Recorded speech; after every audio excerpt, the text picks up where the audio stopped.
Again, it's Paul Clegg here, and I'm delighted to say that I've got Mark Stonham on here. I met Mark at a business meeting some while back, and I was very impressed with his command of what was going on LinkedIn. And I shouldn't have been too surprised, because when I found out that his business is around about sales and LinkedIn, and to quote, he helps business owners and sales leaders improve their lead generation and create new sales opportunities through the effective use of LinkedIn for themselves and their business. Now, that caught my attention because I know how powerful LinkedIn can be.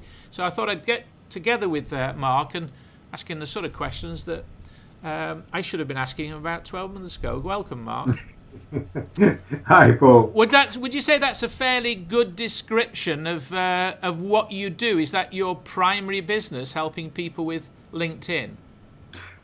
Yes, it is, absolutely. And it's an area that I've moved towards over the last, a couple of years ago, that my background is in business to business, direct sales, marketing of technology products, most recently CRM, but prior to that financial services solutions, prior to that mid-range commercial systems. So I considered this to be my fourth generation, as it were, of technology solutions getting into social media.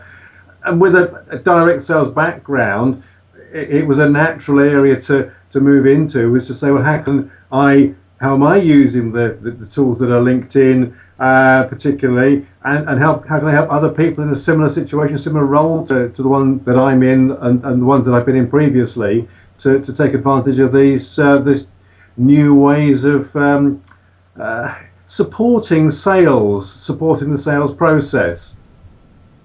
Well, I guess there's a lot of viewers, a little bit like me. For years, I just accepted invitations out of politeness. But that's probably where it ends. I mean, somebody invites you to join them on LinkedIn. It's a bit churlish to say no. So I used to do that. So I got all these invitations.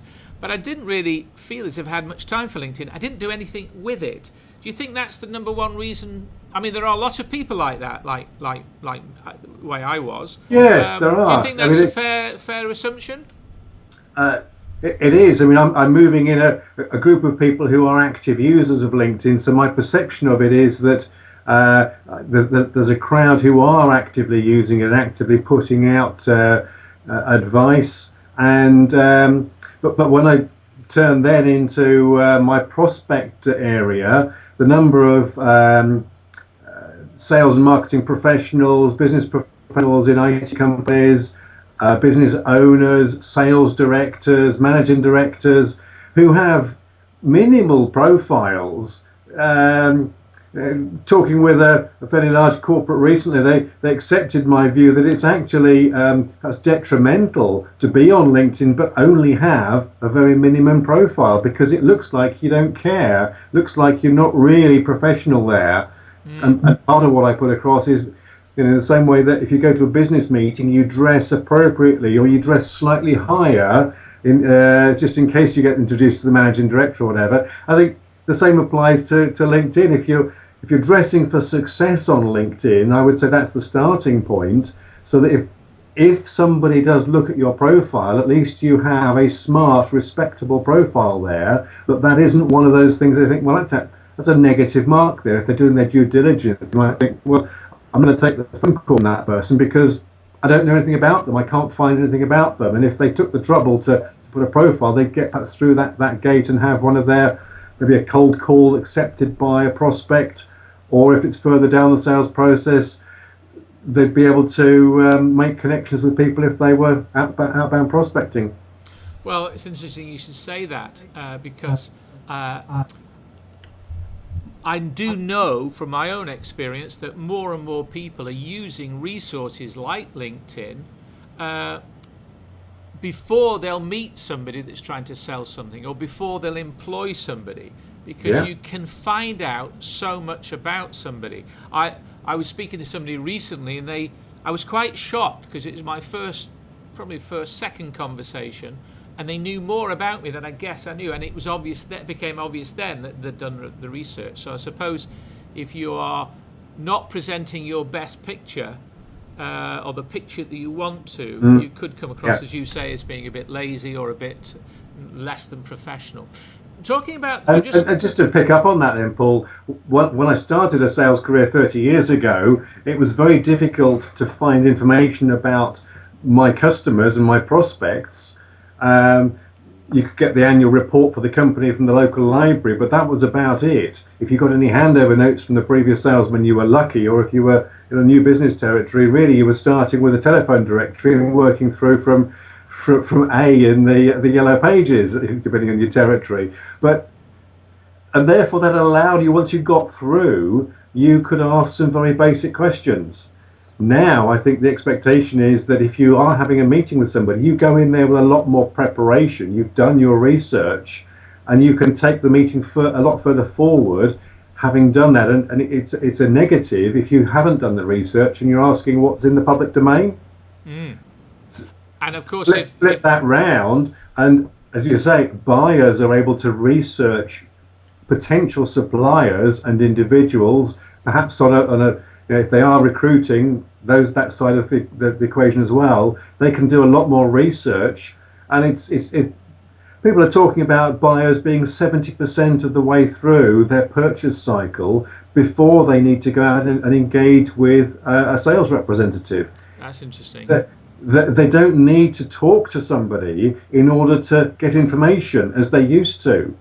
So the internet, particularly, having been involved with that from about 1995 when it sort of went mainstream, the internet allowed people to publish information to match what was available through the search engines. So that's the starting point. We've then had the social media, the various social media overlaid on top of that, but essentially it allows organizations to publish a lot more about what they do rather than put it into a printed brochure. And through the search engines, buyers or people interested can not only find out what companies provide, but they can research the category of need that they have. So if they're buying something occasionally, like an IT system every 3 to 5 years, they don't know what's available, they don't know what questions to ask, but they can find that out now from vendors who take the trouble to start doing that seeding of information at the top of the funnel to start to influence the search, what it is that people are primed to look for. And that's a powerful marketing strategy that companies adopt now to put out information that does influence that top of the sales funnel, the early questions. You're describing the sort of person that is the consummate professional in sales, going after maybe big business. There's a perception amongst a few people I've spoken to that it's great for recruitment, because I think LinkedIn started out as a place for recruitment where you put your CV on, etc. But an ordinary business person, a person that's running a business, and it wouldn't really matter too much, are there ways in which that person, they could easily become intimidated? That's the point I'm getting at. If somebody's got to a stage where they've been accepting these invitations and they think, well, maybe as a result of listening in on this call, they're saying, well, okay, I do want to take it to the next stage. Where would you suggest somebody starts? Okay, well, very, very good to ask, because I do realise that there is a huge amount out there, a huge amount of functionality within LinkedIn, and the training courses that I run are typically about 6 hours of going through with the functionality of the system, but also what does that mean, interpreting it for business owners and salespeople, because what does that mean about the way that you present yourself, the way that you present your business in order to maximize what's available in there. And I've got a sort of logical mind that has put together a number of different sort of models to illustrate this. So one of those models is looking at 5 different levels of your progression through LinkedIn. So trying to break it down into manageable steps. So effectively the 6th level will be no profile at all, not even registered. The first level there is got a very minimum profile that I mentioned already. So the name, probably no photograph, couple of one-liners about current roles, but that's about it.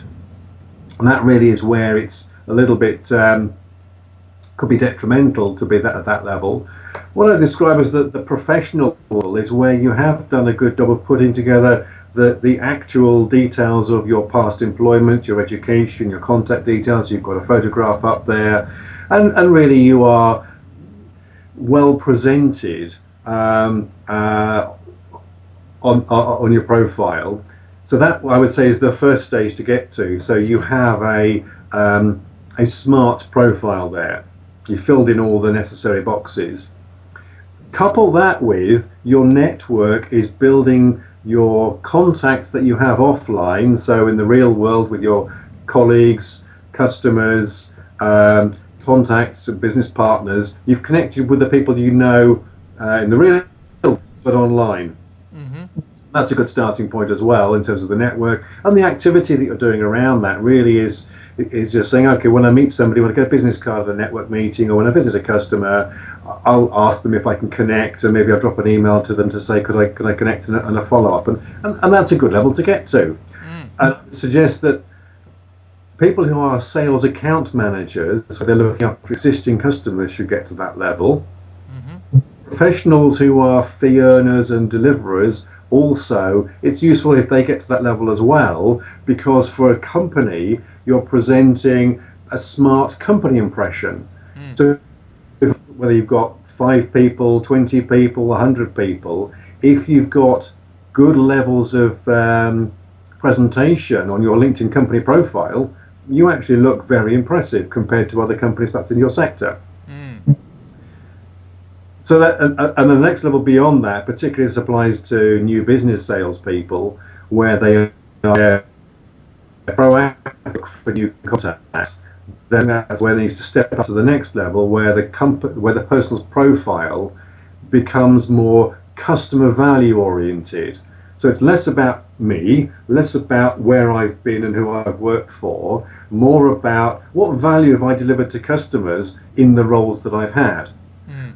In my current role in the summary, what are the reasons why it's worth somebody talking to me?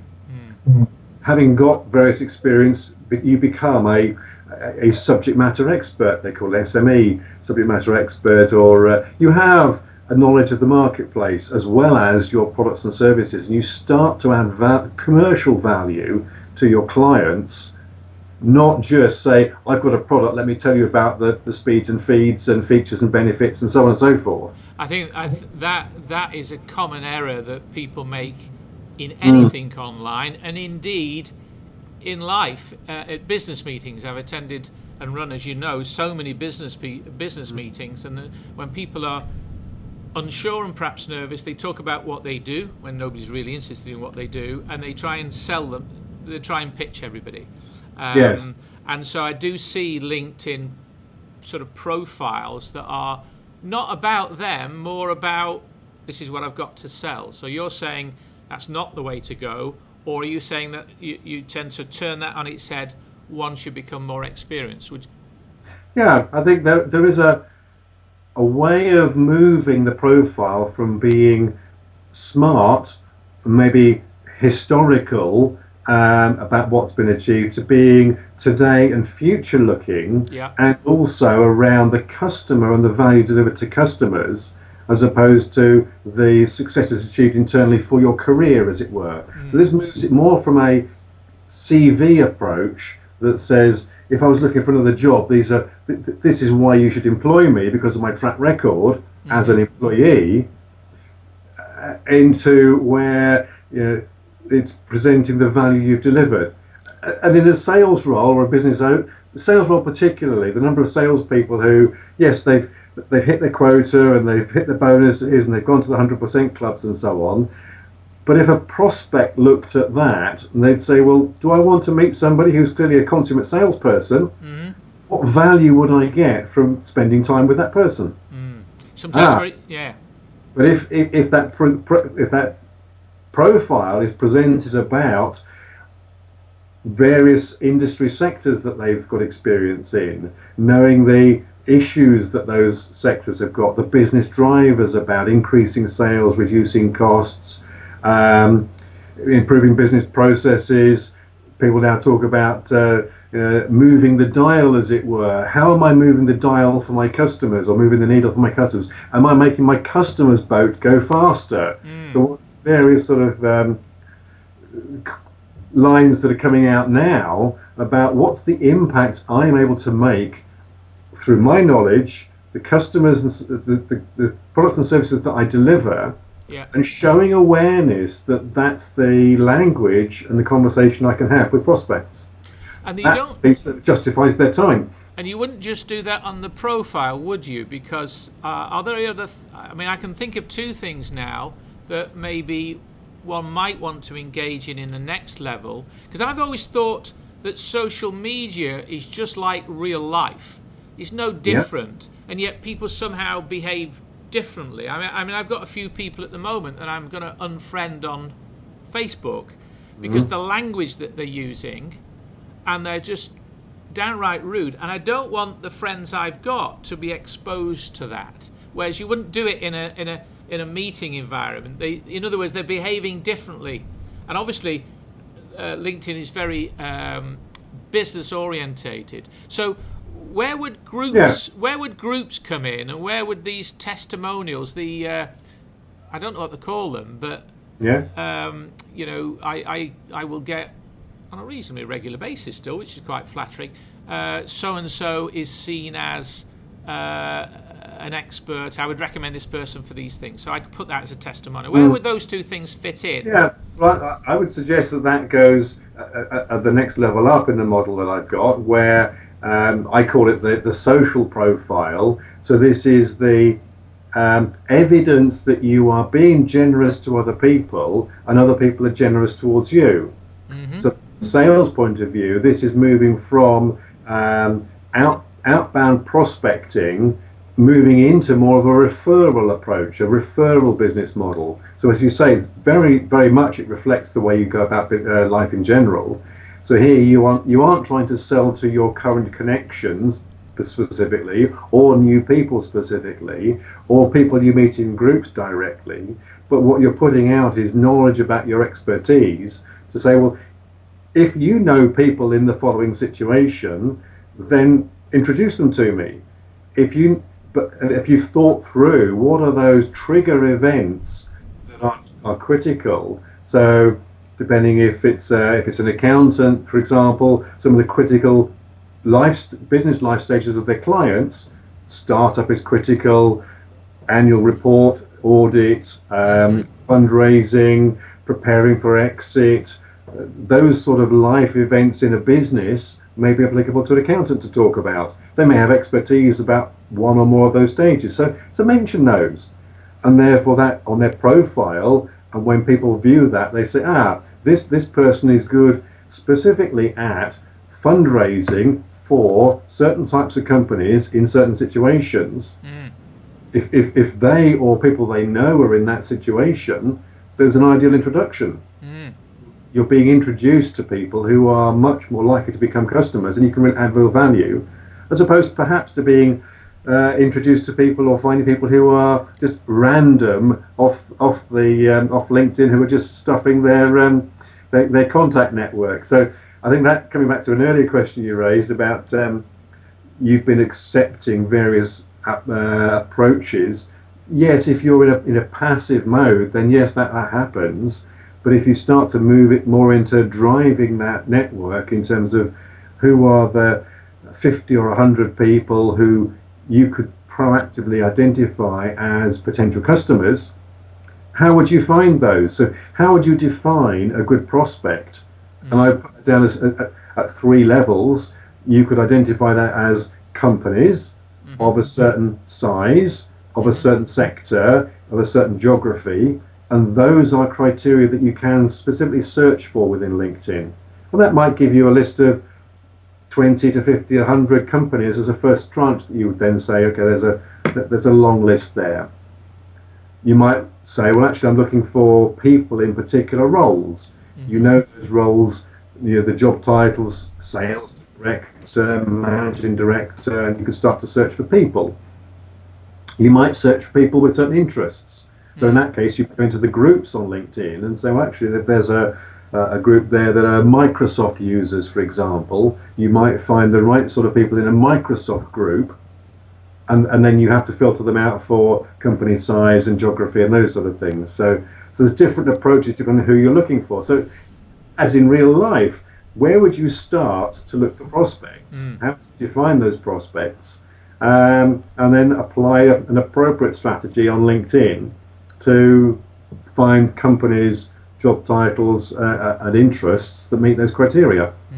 I only smile there when you talked about Microsoft groups, because anybody that knows me will know I'm an avid Apple user. I suddenly felt slightly uncomfortable there, but nevertheless, I'm sure there are Apple groups as well. Absolutely, Apple groups, Google groups, LinkedIn groups, and particularly around groups there, think about those groups that are your peer group, as it were. So where do you get your knowledge about what's happening in your industry, in your area of expertise? And it's useful to be there because people who are looking for what you offer may visit those groups to see who's an expert in that area. Yeah. But also, if you're trying to generate leads, you need to go into the groups where your prospects are. So that may be into an industry sector group, or an accounting group, or an FD group, if you're trying to sell to FDs. So you need to go out to where they are, as opposed to just waving the flag in your own niche. And when you join those groups, a bit like joining an actual group, a meeting. I suppose there's different ways you can approach it. My advice in all of those would probably, at least for a real group, these are real groups, is just not to rush in too quickly. Just get the feeling of the group, maybe compliment, respond, etc., and then get the measure of the tone of it. The guidance around that is, as you get the hang of it, you could start to work to a 4-week timetable for groups. So identify half a dozen groups that you think might be ones that are fruitful, could be fruitful. Spend the first week introducing yourself to the group owner or organizer, so they know who you are, and therefore if you start doing things in there, they'll probably like and favor people. But also send a connection request to the group owner, because the chances are the group owner is connected to a large number of people within that group, so that immediately expands your network out. That's a good idea. Get an idea of the rules and regulations, as it were. What's the code of conduct of that group? Yeah.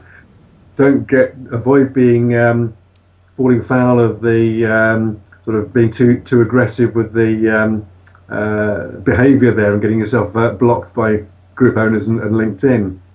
Well, yeah, because start to listen to the group and chip into the conversation. See who are the active top contributors. Start scratching their backs and hope that they'll scratch yours and get a dialogue going with those. So most groups you could get to be a top contributor within a week or two by posting comments and likes and submitting 1 or 2 articles, particularly if they are ones that generate a discussion rather than just a statement of fact and has no sort of follow through on it. Yeah, I tend to do statements of fact, so that's probably what I do. But at least you can know that. You know that. I also think that some people are not natural writers, or they don't feel they've got the time to do that. So they can still contribute by just contributing a comment to an article they've read. Yes. I mean, that's always very flattering that somebody's read it and somebody makes a comment. Yeah, there's a huge potential there for using something called OPC, other people's content. The whole aspect of curating other people's content. So that can be done within a group. If you find an article that you think is good, and I would say particularly if it's on your personal area of expertise, the sort of 5 or 10% of your domain area that is what you're trying to say is my specific expertise. So for me, it's LinkedIn. I could be chipping into all sorts of B2B sales, social media, sales funnel, email automation, lots of other areas, but I choose to restrict my area of contribution to LinkedIn to get that specialization known. Once I've got the conversation, I can open out into other areas. So it's curating other people's content, putting that into different discussion groups, and using Google Alerts is a good way of finding out what's around there, or into Twitter if you're in those sort of spheres as well. Also think about adding that into your own personal profile. The ability to add video, PDFs, reports, documents as multimedia. So a salesperson or a business owner can add a lot of additional information to make that a resource area way beyond their own sort of history and who they've worked for. Bring that in, and that could itself start some conversations and signpost people elsewhere. I think there's clearly, and since I've been taking more of an interest in LinkedIn, it's really opened up my mind to the potential I think people are missing out on by just merely accepting an invitation and doing nothing else.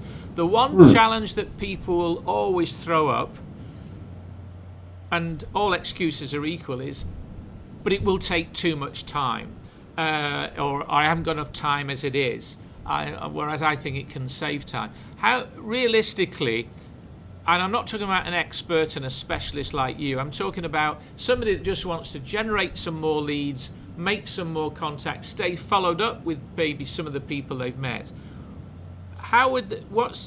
Is there a particular way in which they could approach LinkedIn in a disciplined way so that they didn't have that excuse that it's taking up too much time?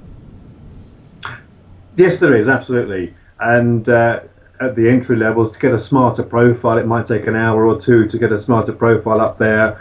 And thereafter, it's sort of maybe a quarter of an hour a week or so just to keep in touch with what contacts are out there, to start to proactively generate your network with customers and start looking for contacts and new contacts. Then you're starting to put in maybe 20 to 30 minutes a day for that sort of network build, because it's part of your lead generation activity. It's part of your customer care, as it were, and the value that you're gaining from that in terms of your network, your knowledge and so on, is paying back because you've got a huge amount more to offer, both online and then when you meet people in face-to-face. So I would offer a suggestion that look at it rather than saying it's something additional I need to do, look at what you can cease doing, stop doing, because LinkedIn offers a different way of doing things in a way that maybe saves you leaving multiple phone calls and not getting through to anybody, because you can actually do that by a LinkedIn message. Yes. You found something of value that you can send out to somebody, and even though they don't respond, they might just think you're dropping the seeds down there that keeps you front of mind. And if you do that in a repetitive sort of productive way, and particularly things like using the tag groups to organize your contacts. You could put 20 or 30 people, up to 50 people I'd suggest, into a particular group, and then start to process those as a block. Have you been in contact with those 20 people recently? What are they up to? And spend an hour going through a block of 20 or 30 people. So you get into a production line process with it. If you find a useful article for a particular group of people, you could, rather than send it out one by one, you can send out a quick email broadcast to a subgroup of those people through LinkedIn. So there are productive ways of doing things that mean you can keep front of mind, you can keep in contact with people more regularly. So depending on what you listen, what you hear, how many touches do you need to make before somebody will buy something, whether it's sort of 7, 11, 21 or whatever, you can do that as part of a programmed activity. And I put it out as, find whatever's comfortable and convenient for yourself. So it might be that it's equivalent to your commute, particularly for people who are working at home. It might be, rather than driving to work, you're spending some half an hour, maybe a quarter of an hour in the morning, just saying hi to people and seeing what's happening and sharing something, particularly at a time where other people are probably looking before the day starts. Maybe lunchtime works for you. Maybe late afternoon on the equivalent of the way home. So it's a way of using out of prime time, as it were, to keep in touch with people. I know I've taken up a lot of your time, and there's a whole load of questions I still had about lead generation and about really taking referrals to the next level. I mean, I've been involved with a referral organisation for over 10 years, and I know that the people making the most of that are actually also overlaying LinkedIn. Yes. There's so many advantages of getting together with other LinkedIn people. I mean, I use an app called Cardmunch, so what's amazing about that is you can scan somebody's card at a business meeting, and before you've left the room, if they've got a LinkedIn profile, it draws up their profile, and amazing, and it's free. So there's lots of little things people can be doing to make their life easier. Now, I know you teach this stuff. Can you just give us, before we finish, a little bit of a, and I'll put this on my blog if I may, and give some links to what you're about, to where they can get more information about your courses and things. Where can, and also your website. Where can, if somebody wants to take it beyond your website onto, say, getting involved on a workshop, what would they do, and what workshops are available? Yeah, so the primary workshop that I run for LinkedIn is a masterclass, which is running in Bristol on a monthly basis. So there's it starts at typically 9 o'clock. There's 3 sections to it really. The first of which looks at the how to improve your individual profile. Second section looks at tips and techniques for lead generation, and then after lunch it looks at the company page and what an organisation can do to improve that. So particularly in terms of the techniques, there's something I've put together which is I don't know if this has come across on the video, the why of LinkedIn, as it were. So with the left hand, you're beckoning people in. So this is how you're going to get found through your keywords, through activity in groups and so on. With the right hand, you're going out specifically to find people and introduce yourself to people and get noticed that way. Across the middle, you've got the heart, so you're engaging not just with a quick trivial can we connect and move on, but you're finding some sort of emotional bond there, some common interest to people. With the pockets of your jacket and your trousers, you're categorizing people. Are they customers, prospects, advocates, and so on? And therefore, how do you deal with the follow-up of those groups of people? And then with the feet, you're taking them on a journey. So what journey are you taking your prospects and customers on as part of you and the value of your business? And think about that. It's not just a journey to a sale, but it's also what the journey is of your business or your team that you're going to take people on once they become a customer. So not just a one-off purchase, but that's the start of a long-term relationship. So, and that journey is around how's your relationship with them going to benefit their business. Also, for your philosophy, I'm a great believer in making a difference. It's probably the age I've got to, but you set out to make a difference. You don't know what difference you're making to an individual, whether they're a customer or not, and that's a good thing to do. One last thing, Mark. I tend to only accept invitations from people I know or I've met. I don't collect. I don't have an ambition. Twitter's different, but on LinkedIn, I will not accept an invitation from somebody I've not met or know or met. Am I doing that right? That's a very much a personal choice, and I think that's respect everybody in terms of the way that they use it. It's rather like a telephone system. Do you accept cold calls or not on a telephone system? So so there's not a right and a wrong.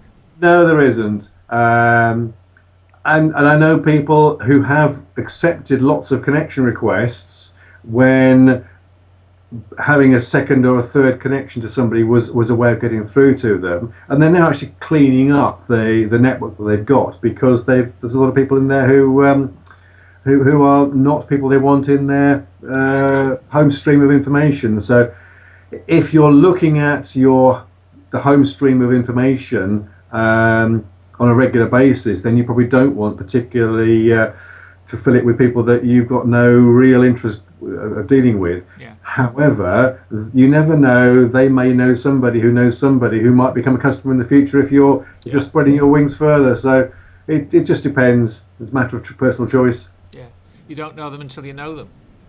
Indeed, indeed. Mark, that's been absolutely fantastic, and clearly, if this has sort of piqued somebody's interest, they really ought to connect with you on your website and the address. I'm open to connections on LinkedIn. Yeah, the connections on LinkedIn. That's. Actually, I find that I've always got to connect with me on LinkedIn at the bottom, even with people I hardly know, because that gives me. I know that I'd like to think my profile gives me some credibility, so that can help. So yes, definitely on LinkedIn as well. Mark, that's been marvellous. I hope it'd be nice to think we could do something again on this basis, maybe just covering maybe one of the areas. Let's just see what feedback we get from the people that see this video. Yes, I mean there's a lot of different areas. So looking at the marketplace and people I talk to at the moment, there's the people who are salespeople and that's their role, and there's some particular questions and skills that I can transfer there. People who are running a business and saying, well, how can I develop my business and perhaps a smaller team on through LinkedIn. And then there's people who are sales directors or sales leaders who perhaps have got a team of 5 or 10 experienced salespeople. What can they do with LinkedIn? Which is, it builds on those principles, but to have discussions on each or all of those areas as a follow-up, Paul. That'd be brilliant. Mark, thanks very much indeed. Excellent. Thank you.